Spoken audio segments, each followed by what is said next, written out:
এটা আমাদের 1798 খ্রিস্টাব্দে দ্বিতীয় রাজধর্মাণিক্যের আমলে মণিপুরের মহারাজা ভাগ্যচন্দ্র মহারাজের প্রথমা কন্যা হরিশ্বরীর বৈবাহিক বন্ধনে আবদ্ধে শ্রী রাধামাধব দাস প্রথমে সৃষ্টি 1798 খ্রিস্টাব্দে।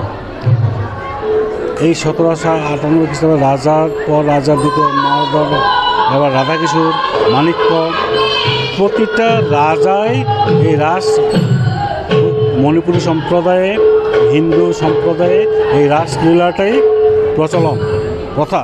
এই প্রথম মণিপুরী ত্রিপুরা রাজ্যে আসাতে এই রাসলীলাটার সৃষ্টি বলতে মণিপুরী বৈষ্ণব ধর্মাবলম্বী।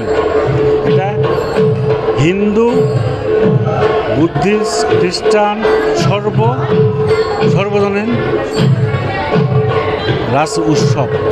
এই রাস ভগবান শ্রীকৃষ্ণ এখানে মনুষ্য জীবনে রাধাকৃষ্ণ নাচতে পারে না, এটা বিগ্রহের রাস। এটা এখন বর্তমান 2026তম রাস উৎসব এই বর্তমান চলছে।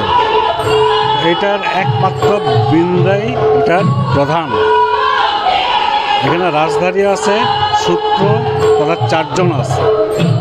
এটা বর্তমান এটা সরকার পরিচালিত ডিএমের আন্ডারেই সেই রাস এখনও পরিচালনায় আছে। আর গভর্নমেন্ট আমাদেরকে অনেক হেল্প করে।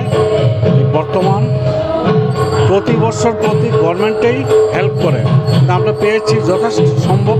আমরা রাজার আমল থেকে এই অবধি আমরা সরকারের ডিএম মহোদয় পরিচালনায় আছে। 226তম।